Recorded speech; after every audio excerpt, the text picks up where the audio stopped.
오늘 주일 설교 제목은 11조의 기적입니다. 담임 목사님이 주제를 주시고 그렇게 설교하라고 그랬습니다. 근데 가만히 보니까 아주 어렵고 난해한 주제는 나보고 다 하라고 그러고 쉬운 주제는 자기가 하더라고. 예. 그래도 담임 목사님 말씀이니까 그대로 해야죠. 네. 우리 먹는 식단이 서구화되면서 아침에 우리 전통적인 한국 음식 대신에 시어리얼을 먹는 그런 사람들이 점점 많아지고 있습니다. 이런 시어리얼 아침 식단의 혁명을 이끌어낸 사람이 있습니다. 그래서 그의 별명이 아침 식단의 황제, 그런 별명을 얻은 분이 있는데, 미국의 퀘이커 오츠사라는 시리얼 회사를 창립한 파운더인 헨리 파슨스 크로웰이라는 분입니다. 한국에서는 많이 알려져 있지 않은 것 같아요. 그런데 미국에서는 가장 유명한 시리얼 회사가 이 퀘이커 오츠사입니다. 퀘이커 오트밀 너무너무 좋습니다.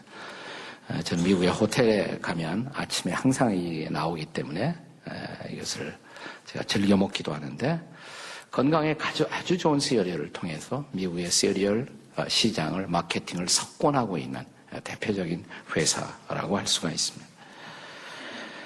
이 창설자인 크로웰은 경건한 부모의 영향으로 어려서부터 철저한 교회 생활을 익혀왔습니다.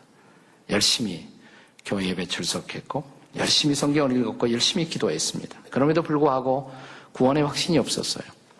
그런데 자기 아버지인 루터 크로웰이 40대 폐결핵으로 갑자기 세상을 떠나갑니다. 아버지의 장례식이 끝난 후 아들이었던 이 어린 소년, 아직도 9살에 불과한 이 소년이 자기 아버지 장례식을 집례했던 호크스 목사님을 찾아갑니다. 그리고 이렇게 말합니다. 제가 천국에 가신 아버지를 만날 수 있을까요? 어떻게 만날 수가 있습니까? 이렇게 질문하는 것이 계기가 돼서 무려 1시간 동안 목사님과 신앙 상담을 하고 복음에 대한 설명을 듣고 예수 그리스도를 자신의 구주와 주님으로 영접합니다. 1872년 고등학교 졸업 1년을 앞두고 예일대학 진학을 준비하던 중 그는 폐결핵 진단을 받습니다. 아버지하고 똑같은 그런 병에 걸려요. 지금은 폐결핵이 그렇게 심각한 병이 아니지만 옛날엔 정말 심각했죠.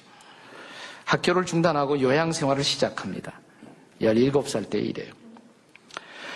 쉴 수만 없기 때문에 계속 요양을 하면서도 뭐 할 일이 있을까? 아버지가 만든 회사, 구두 만드는 재화 회사에 나가서 종종 일을 했는데 여가 시간을 보내기 위해서 성경을 읽습니다. 기도를 합니다. 하나님, 내가 앞길을 어떻게 살아야 합니까? 그 다음에 1873년 봄이었는데요. 18살이 되던 해 자기가 나가고 있던 교회에 당시 미국에 큰 영향을 끼치던 유명한 전도자가 와서 특별 집회를 갔습니다. 이 전도자 이름이 D.L. 무디였어요. 드와이트 무디라는 분이었습니다. 이 무디의 설교를 들으면서 하나밖에 없는 인생, 여러분의 인생을 하나님 앞에 드리십시오. 위대하신 하나님 앞에 인생을 드리는 자마다 위대한 인생을 살 수가 있습니다. 이런 도전을 받습니다. 그리고 여러분이 정말 하나님께 쓰임받는 인생을 살려면 뜻밖에도 오늘부터 11조를 시작하십시오. 무디 선생님이 그렇게 설교를 했어요. 왜냐하면 11조는 하나님의 주권을 인정하는 신앙의 고백입니다. 내 모든 것이 하나님의 것이다. 믿는다면 10분의 1을 하나님 앞에 드리시라고. 감동을 받고 내가 11조를 드려야겠구나. 그래서 자기 용돈의 11조를 드리다가 그 다음에 이제 그 재화회사에서 일하면서 월급을 조금씩 받았어요. 1년 동안에 그 받은 월급 전체가 100불이었습니다. 100달러. 그 해에 10불을 드렸습니다. 100달러의 수입을 갖고 그 해에 드렸던 모든 11조를 합해보니까 10불, 정확하게 11조를 드렸어요. 그런데 세월이 지나가면서 1년 동안에 100불을 벌던 이 사람이 이제 100만 불을 법니다. 100만 불을 벌어요.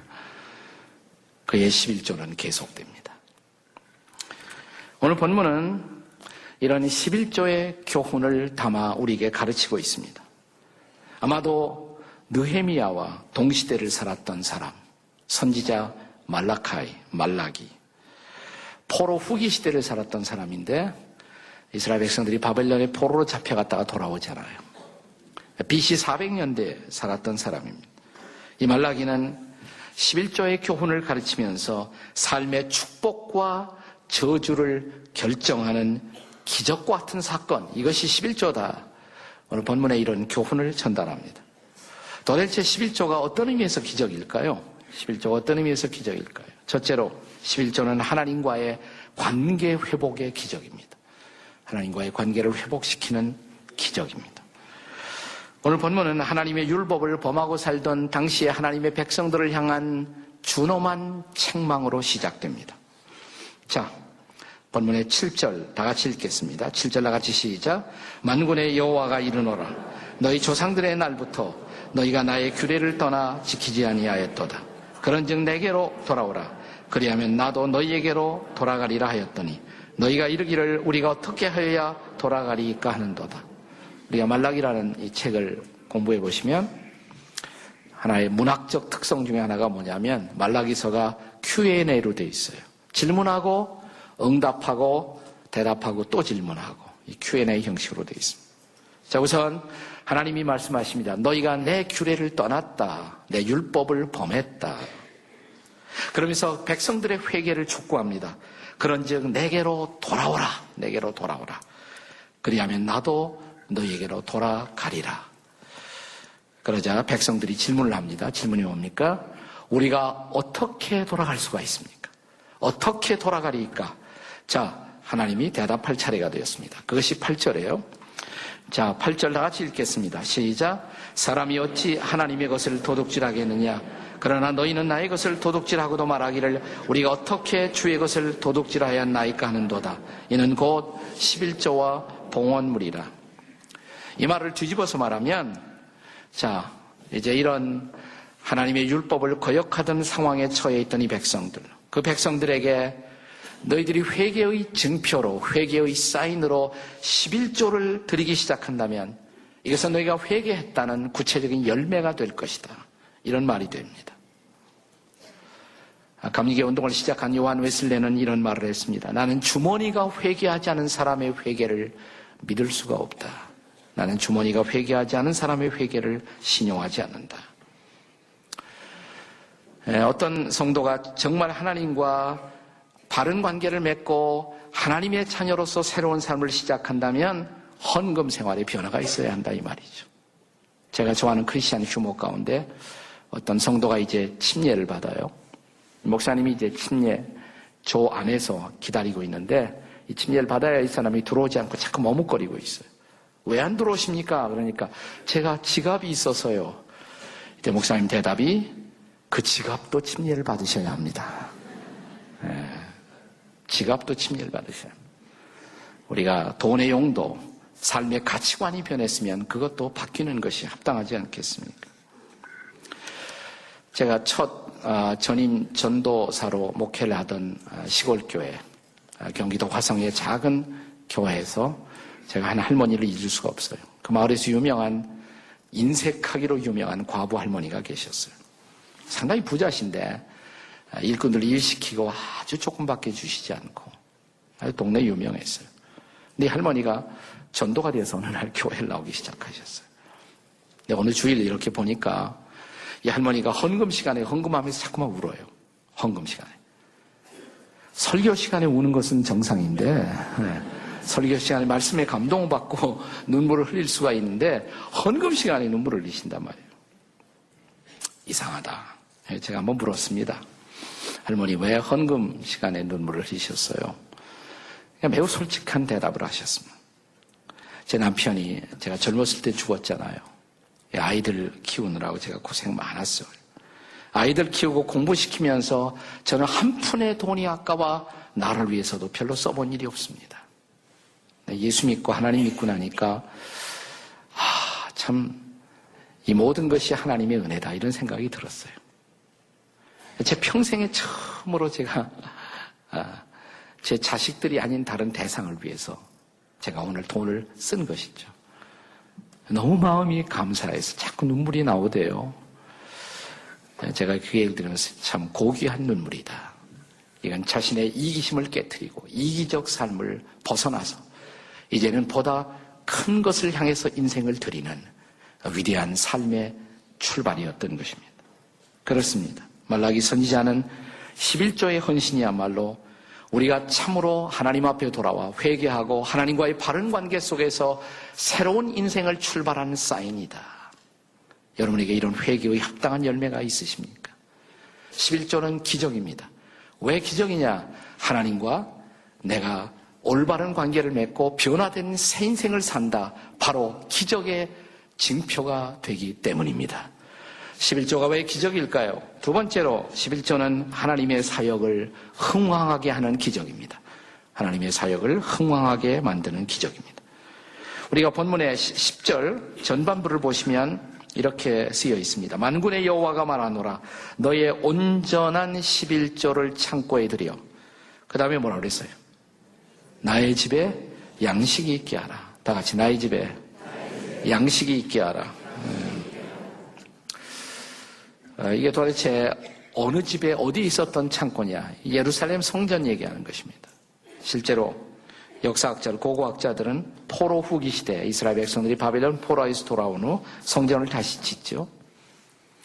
그리고 이 성전 바로 건물 옆에 창고를 지었다고 합니다. 그리고 이 창고 안에 진흙으로 잘 구운 항아리들을 비치하고 그 안에 항아리마다 11조로 받은 기름, 포도주, 곡식, 또 육류 거제물, 마른 과일들로 가득히 채워놓습니다. 그리고 하나님이 필요로 하는 일에 그것을 사용했던 것입니다.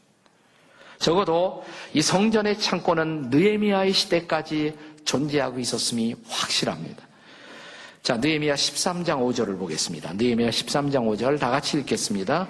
시작. 도비야를 위하여 한 큰 방을 만들었으니 그 방은 원래 소재물과 유향과 그릇과 또 레위 사람들과 노래하는 자들과 문지기들에게 11조로 주는 곡물과 새 포도주와 기름과 또 제사장들에게 주는 거제물을 두는 것이라. 도비야라는 사람이 방을 만들었는데 원래는 그랬어요. 이게 중요한 구절. 이 구절에 원래는 그랬죠. 원래는 11조를 두던 창고다 이 말입니다. 자, 이 11조가 어떻게 쓰여졌을까? 우리가 구약 성경에 보시면 11조는 특별히 두 가지 용도로 집중적으로 쓰여집니다. 하나는 뭐냐면 전임으로 다른 직업 갖지 않고 하나님의 일을 하던 사람들을 지원하기 위해서 11조가 쓰여집니다. 네, 레위 자손들, 또 제사장들, 풀타임으로 하나님의 일을 하는 사람들, 그들을 지원하기 위해서 11조가 쓰여집니다. 여러분, 하나님의 사역자들을 지원하는 것이 하나님의 일이에요. 왜냐하면 그 사역자들이 그래야 하나님의 일을 전개할 수가 있기 때문에. 또 하나, 11조의 또 하나 매우 중요한 구약적 용도는 구제사역이었습니다. 구제하는 일. 자, 신명기 14장 28절과 29절을 읽겠습니다. 다 같이 읽습니다. 시작. 매 3년 끝에 그의 소산의 10분의 1을 다 내어 내 성읍에 저축하여. 29절. 너희 중에 분깃이나 기업이 없는 레위인과 내 성중에 거류하는 객과 및 고아와 과부들이 와서 먹고 배부르게 하라. 약속해요. 그리하면 네 하나님 여호와께서 내 손으로 하는 범사에 내게 복을 주시리라. 레위인을 지원하고, 레위 족속들은 제사장 족속, 하나님의 일을 하는 사람들이죠. 근데 뿐만 아니라 나그네, 객, 고아, 과부, 이 세 유형의 사람들은 그 당시 사회에서 가장 혜택받지 못하던 소외된 계급의 사람들이에요. 그들을 섬기는 일에 이 구제의 11조, 3년마다 한 번 드리는 이 구제 11조를 특별히 사용하라, 이렇게 성경에 명령되어 있습니다. 이렇게 해서 성전의 창고는 하나님의 사역이 전개되도록 사역자를 지원하고, 또 하나님이 기뻐하시는 이웃들을 돌아보는 구제 사역을 위해서 중심적으로 그 사역을 지원하는 센터, 창고의 역할을 감당하게 된 것입니다. 우리가 초대교회 역사를 증거하고 있는 사도행전을 읽어보시면 사도행전의 교회, 초대교회를 묘사하는 중요한 열쇠 단어 하나가 등장합니다. 그것은 흥왕했다.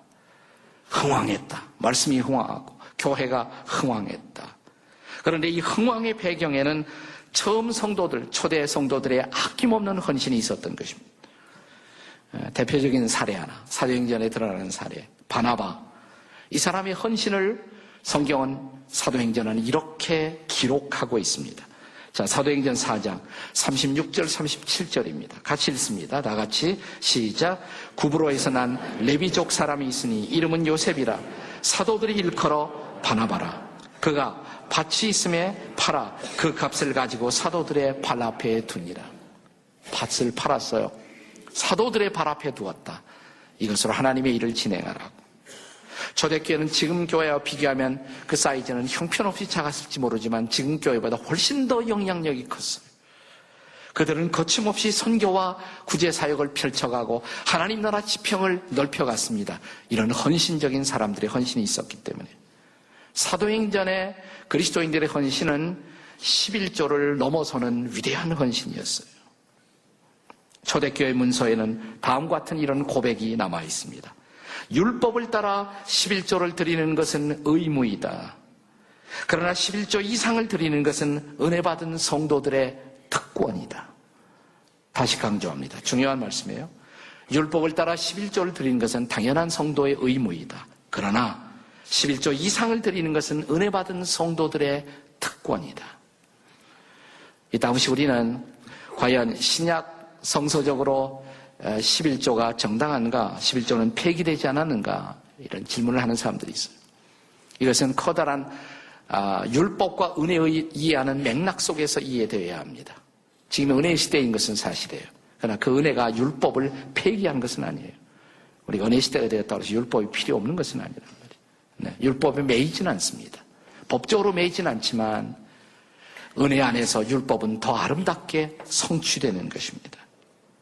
자, 그래서 구약의 율법 아래서 그들이 법이 정했기 때문에 의무적으로 10분의 1을 드렸다면 은혜 받은 우리들은 훨씬 더 그 이상을 드리는 것이 합당하지 않겠습니까? 우리가 더 위대한 은혜를 받고 더 하나님의 사랑을 경험했다면 그런 겨우 의무를 다하는 그 수준에서 머물 수 없지 않습니까? 사실은 11조를 넘어서는 헌신을 초대 그리스도인들은 드리고 있었던 것입니다. 그런 의미에서 11조는 최소한의 지금 하나님 앞에서의 성도들의 헌신이다라고 말할 수가 있습니다. 지금도 11조는 하나님의 사역을 흥황하게 만드는 여전히 기적의 방편입니다. 구약시대의 11조로 하나님의 사역들이 생활 걱정하지 않고 하나님의 사역을 펼쳐갔습니다. 지금도 마찬가지죠. 목회자들이 자기 사역 생활 걱정하지 않고 선교 필드에 있는 선교사들이 생활 걱정하지 않고 그들이 하나님의 사역에 전념할 수가 있는 것은 그들의 생활이 지원되고 있었기 때문입니다. 종종 일부 목회자들과 선교사들의 과도한 재정 남용, 이런 실수가 세간의 이 빵에 오르내려 우리를 부끄럽게 만들고 우리 마음을 아프게 만들고 있지만, 그렇다고 해서 우리가 11조의 헌신을 포기한다면, 하나님의 사역이 위축된다면 이것은 하나님 편에서 대단한 손해가 될 것입니다. 우리 교회는 이 재정의 정직이적 헌신을 위해서 우리 창립 이래로 무엇보다 우리는 조심했고 또 최선을 다해서 이것에 대한 성실한 의무를 다하고자 해서 왔습니다.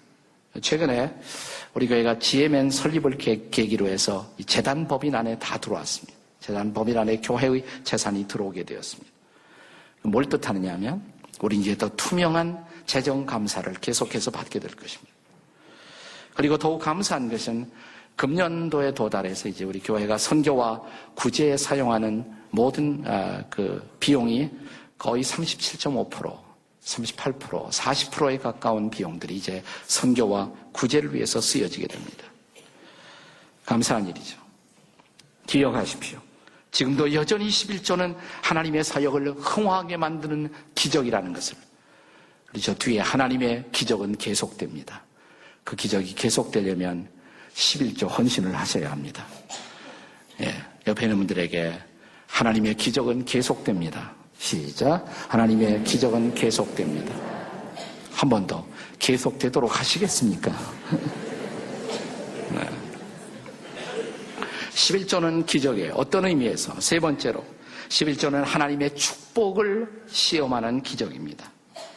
우리가 성경을 읽어보면 성경은 누누이 반복해서 계속적으로 우리에게 이렇게 경고합니다. 주 너의 하나님을 시험치 말라. 그런데 예외가 있어요. 오늘 본문이 그 예외예요. 하나님을 시험치 말라고 말하는 성경이 유일하게 시험해도 좋다.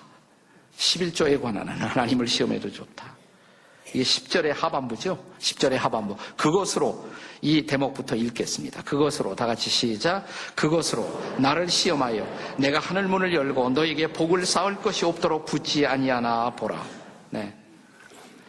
하나님이 너무너무 우리를 축복하고 싶어서 하늘 문을 열고 복을 부으려고 너희들 한번 나를 시험해봐. 11조 드리고 축복이 임하나 임하지 않나 시험해보라. 여기에 우리에게 복을 부어주시고자 하는 하나님의 마음이 느껴지지 않습니까?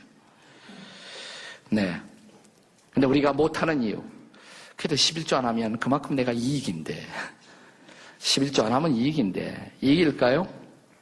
11조는 다 바치는 거예요. 하나님께 바치느냐, 다른 곳에 바치느냐. 그 차이만 있는 겁니다. 우리가 하나님 앞에 교회에 드리지 못한다면 11조 어디에 바칠 것 같습니까? 사고 나서 병원에 갖다 다 바쳐요. 네. 은행에 갖다 바칩니다. 어떤 사람은 도박판에 갖다 바치는 사람도 있고. 어디에 바치느냐? 그 차이가 있을 따름입니다. 그것이 바로 11절의 말씀이에요. 당시의 상황에서 주어진 11절의 말씀. 한번 다 같이 읽어보겠습니다. 11절 시작. 만군의 여호와가 말하노라. 내가 너희를 위하여 메뚜기를 금하여 너희 토지 소산을 먹어 없애지 못하게 하며. 네. 네. 11조를 안 내서 이익이라고 생각을 했는데 메뚜기 떼가 와서 다 먹어버려요. 메뚜기한테 갖다 바친 겁니다. 근데 메뚜기 떼한테 바치느냐 하나님께 바치느냐 그 차이만 있는 거예요. 네, 옛날 번역에는 황충, 메뚜기. 네, 어디 갖다 바치시겠습니까? 자, 옆에 있는 분들에게 어디 갖다 바치겠습니까? 한번 물어보세요. 어디 갖다 바치겠습니까? 네. 저는 오늘 이 설교의 화두를 퀘이커 오츠 시리얼 회사의 창설자인 헨리 크로웰의 이야기로 시작을 했습니다. 그가 전도자 무디의 설교를 듣고 헌신하던 그 밤 그는 이런 기도를 드립니다. 하나님, 제가 설교자로 하나님 앞에 헌신은 할 수가 없지만 사업가로 헌신하겠습니다. 크리스찬 비즈니스맨으로 하나님께 헌신하겠습니다. 우선 11조로 시작하겠습니다. 그리고 하나님이 계속 축복하시면 11조에서 머물지 않고 계속 높여가겠습니다. 하나님의 나라를 위해 물질적으로 헌신하겠습니다. 그래서 그는 실제로 거의 60%의 70%의 재정적 헌신을 하나님 앞에 드리게 됩니다. 그리고 세월이 흘러가면서도 그는 더 깊은 헌신, 그리고 보다 질적인 헌신을 드리게 됩니다. 그는 말년에는 바이블 티칭을 좋아했어요. 자기 집에 문을 열고 많은 사람들을 모아놓고 성경 공부를 부인과 함께 가르쳤습니다. 근데 성경을 읽어가다가 어느 날 그는 내가 돈만 드릴 것이 아니다. 시간도 바쳐야 한다. 그래서 시간의 11조를 드리기로 결심합니다. 그래서 뭐냐면 실제로 시간을 계산해서 내가 쓰는 시간의 10분의 1을 교회 사역에 구체적으로 사용하겠다. 전도하는 일, 교회 봉사하는 일, 또 다니면서 간증하는 일. 그리고 그는 자원에서 시카고에 있는 무디 신학교, 유명한 무디 신학교의 이사장이 돼요. 그래서 매일 출근합니다, 거기서. 그래서 시간을 이 신학교에서 하나님의 사람들 리더십이 키워지도록 그렇게 헌신을 했어요. 그는 죽기 이틀 전에도 무디 신학교 이사회를 주재하다가 하나님의 부르심을 받게 됩니다. 그의 헌신은 거기서 끝나지 않습니다. 그가 성경을 읽어보니까 만연한 사회학에 대한 성경의 고발. 이거 내가 해야 될 일이다. 그래서 시간의 11조에다 또 하나 시간의 11조, 10분의 2 시간을 들여서 그 시카고에 만연했던 마약, 범죄, 그리고 매춘, 이런 것들을 뿌리 뽑기 위해서 그는 시카고 15인 범죄 소탕 커미티에 그가 헌신을 하게 돼요. 그래서 시카고 도시를 거룩한 도시로 만드는 일에 그는 실제로 시간을 바쳐 헌신합니다. 그는 그가 죽은 후에도 자기 재산이 하나님의 사역에 드려지기를 소원했습니다. 이것이 내 사후에 가치 없는 일을 위해서 쓰여지면 절대로 안 되는데 생각하다가 그 당시에 이 사람이 활동하던 시대에 또 하나 유명한 사람이 록펠러예요. 존 록펠러와 함께 락펠러도 그런 일을 시작했어요. 기업하는 분들이 11조가 많아지면 드려도 교회가 사실 감당할 수 없어요. 어떻게 쓸지. 예를 들어 삼성 회장님이 예수 믿고 우리 교회에 나와서 11조를 드린다. 한번 그런 일이 일어나기를 주의 이름으로 축원합니다. 근데 문제는 우리가 감당할 수가 없잖아, 그게. 그래서 락펠러가 한 것이 뭐냐면 자기 교회 목사님을 이사장으로 삼고 파운데이션을 만들어요. 재단을 만들어요. 재단. 그래서 공익재단이라는 것이 그때부터 시작이 되는 거예요. 재단을 만들었어요. 또 하나 이 크로웰이 한 것이 뭐냐면 신탁을 시작합니다. 트러스트, 신탁. 재산을 맡기고 그것으로 보람 있는 많은 사역들을 전개하도록 해외 선교, 교육 선교, 사회 선교를 위해 쓰여지도록 했어요. 그분의 자서전을 썼던 조 모서라는 분은 그래서 이 사람의 전기의 책 제목을 이렇게 정했습니다. 삶의 11조를 하나님께 드린 시리얼 왕 크로웰. 무슨 11조? 삶의 11조. 그는 돈의 11조뿐만 아니라 삶의 11조를 하나님께 드린 시리얼 왕 크로웰. 1943년 89세를 일기로 그는 숨을 거둡니다. 그가 11조를 가지고 하나님을 시험한 그 시험에 영예로운 합격을 이루고 하나님의 부르심을 받은 것입니다. 그의 장례식을 시카고 온 시가 함께 시민들이 그의 죽음을 애도했다고 합니다. 그의 장례식은 그가 마지막까지 섬겨왔던 무디 신학교 교정에서 이번에 마지막 장례식이 진행되었습니다. 무디 신학교 교장이었던 웰 호트는 추도사에서 이런 추모사를 남겼습니다. 헨리 크로웰은 내가 만나본 모든 사람 가운데서 예수님을 가장 가까이 닮은 사람이셨습니다. 고인의 마지막 남긴 유품이 그것을 증명합니다. 그가 마지막으로 남긴 손에 들고 있었던 가방, 거기에 물건 몇 개를 제가 가지고 있습니다. 그 물건을 보여주셨어요. 이것은 그가 남긴 고귀한 유산이 돈 이상이라는 것을 보여주는 사건입니다. 그리스도의 승리라는 시 한 편이 가방에 들어있었어요. 마지막에 크리스찬이 되는 법, 전도지가 들어있었습니다. 가방 안에. 하나님과 함께 걷기, 큐티 책자가 들어있었어요. 가방 안에.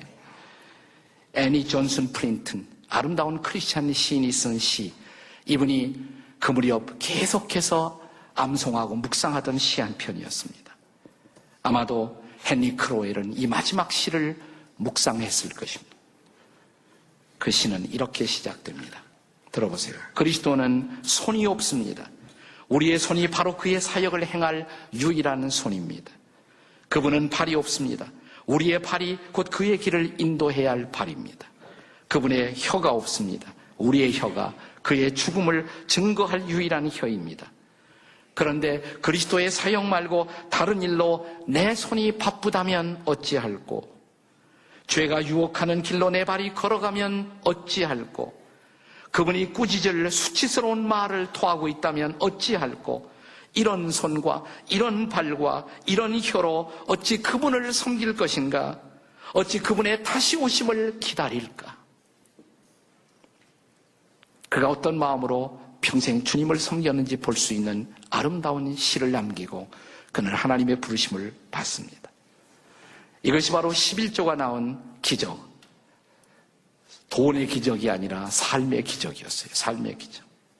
내 인생 속에도 이런 위대한 기적이 그리고 위대한 헌신이 드려지기를 소원하신다면 우리의 중요한 실천을 요구하는 결단은 이것입니다.